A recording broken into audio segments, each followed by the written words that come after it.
Hey guys, how's it going? Michael Troy here. Today we are looking at New Guardians #1 by Steve Englehart, Joe Staton, and Mark Farmer. This is from the pages of the maxi series Millennium from DC Comics in the late 80s. September of 88 is the cover date here. Can't wait to show it to you. Very strange, crazy book. So wrong on so many levels. A little controversial. Anyway, subscribe to my channel if you haven't already. Hit that like button and let's get right into it. Okay, so I was a huge comic book fan, obviously at this time, just buying everything.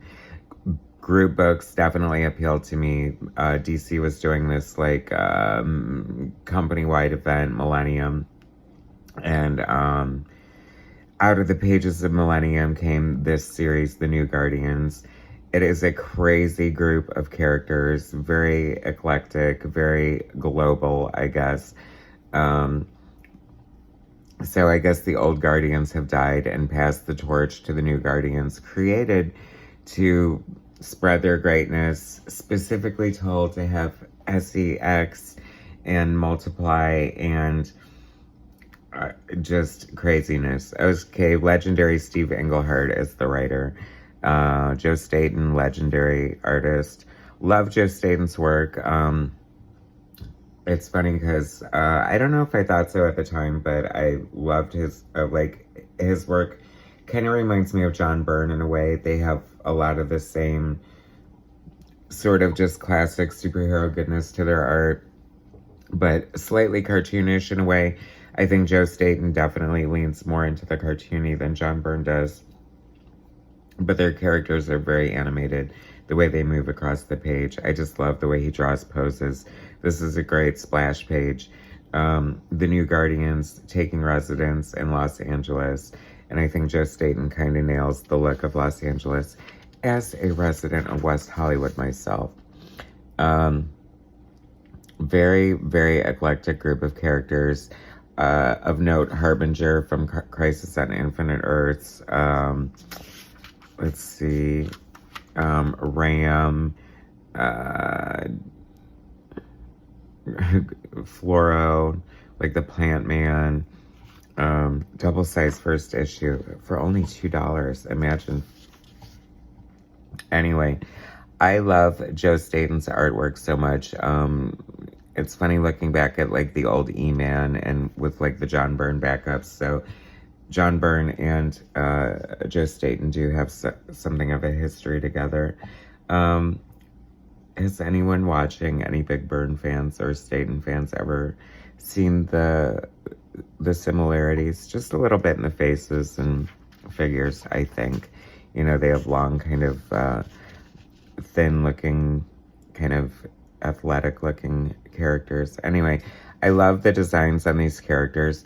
Like, this book is so wrong. Like, there's this huge Gregorio. I think he's, like, Latino, and he's gay, and he has a big earring, and he's, like, super stereotypical, just the way he talks, and, like, so wrong in a mug. Although, I think that definitely, I don't know. I mean, Hollywood entertainment in general. I mean, this character here, she claims to be a British black, but I don't know where she's from, but she's got this crazy, I guess, Jamaican accent. I don't know, with the eyes clinking in the glass. I mean, she's talking like, you know, I don't even know what, but just that very stereotypical. It's funny reading like writers trying to do accents in comic books. I wonder if that still is a thing. Like, I feel like Chris Claremont kind of popularized it with Rogue, the way she spoke, like, sugar, like putting the AH instead of the R at the end. Okay, so, this is crazy too. And, you know, this is 1988, so as usual, comics are like a couple days late with sort of current trends. They are doing this crazy AIDS storyline for God only knows why. I mean, I know it's like, you know, obviously a huge storyline, newsworthy storyline at the time.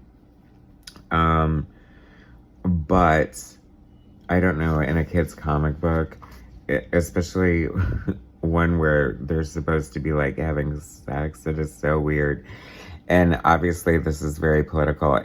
It's funny because, you know, comic books nowadays are so accused of being so woke and stuff, but I feel like in a way this comic book was, and this is no affront to like Steve Englehart. I don't really know his intentions. I don't know if he was trying to be edgy or just like political or just bring like light to certain subjects.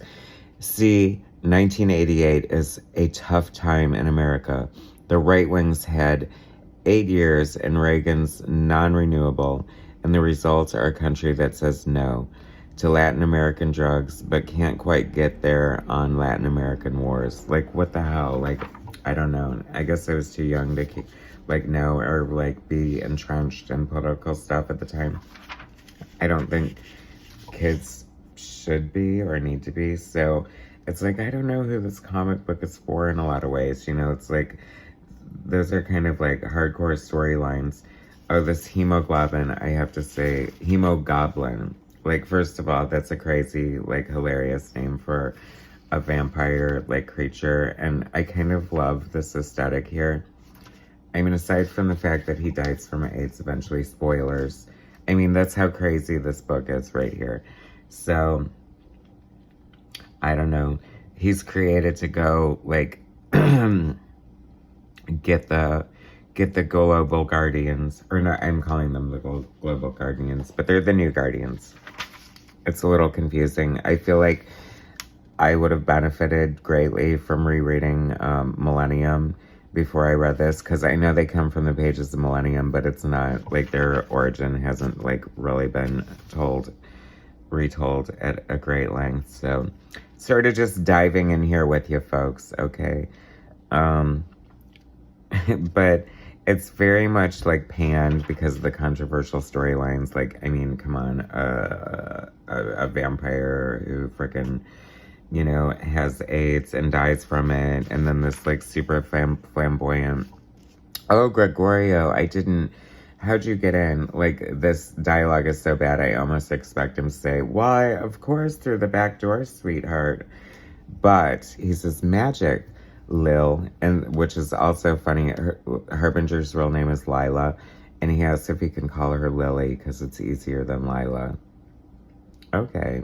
She says yes, and everybody instantly starts calling her Lily. I think that's one of my biggest problems with this book. I don't know. Not that I have super big problems with it. I kind of love it overall, and it's horror, I know. But, like, the Joe Staton art is, like, so good. Anyway, so she's, like, you know, she grew up in a satellite with a monitor. Nothing sketchy about that. Like, Stockholm Syndrome. Anyway, listen, honey, your old auntie's here to tell you sex can be highly overrated. It took me years to figure out what I wanted, so take your time. I mean, I don't know. You know, representation was not great at the time, and this is kind of what you get in 1988 in a comic book where AIDS is a storyline and flamboyant gay stereotypes are acceptable. So, I don't know, but I mean, you know, but whatever. I mean, you know, like how popular, like, the Birdcage is and Nathan Lane's character. I mean, is that a stereotype as well? I know people who are like that in real life. You know what I mean? So, some stereotypes exist for a reason in a way. But I don't know. I mean, just, they shouldn't be portrayed negatively. Who knows? I mean, I don't know. I mean, I often wonder about that. You know, it's like, you know, like, I kind of like Peacemaker because of that. Like, it depicted, you know, the bad guy, at least he was the bad guy, as a racist, you know, because, I mean, there are a lot of horrible people in the world, and racism is alive and well. So you can't pretend everything is, you know, the inclusionary Met Gala or something like that. I mean, it's just kind of unrealistic. But then again, I don't know. I mean, evolution in fiction. So she's fighting Hemo-goblin. That's hard to say, guys, by the way, Hemo-goblin, because you want to, you know, I guess your mind wants to say Hemo-goblin.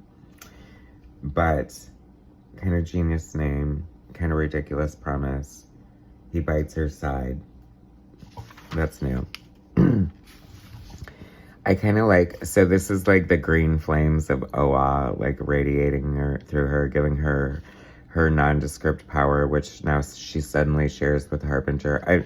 Like, there's so much going on here, and like, I don't even know. It's kind of all over the place on one hand, but I'm kind of along for the ride on the other. I love this character.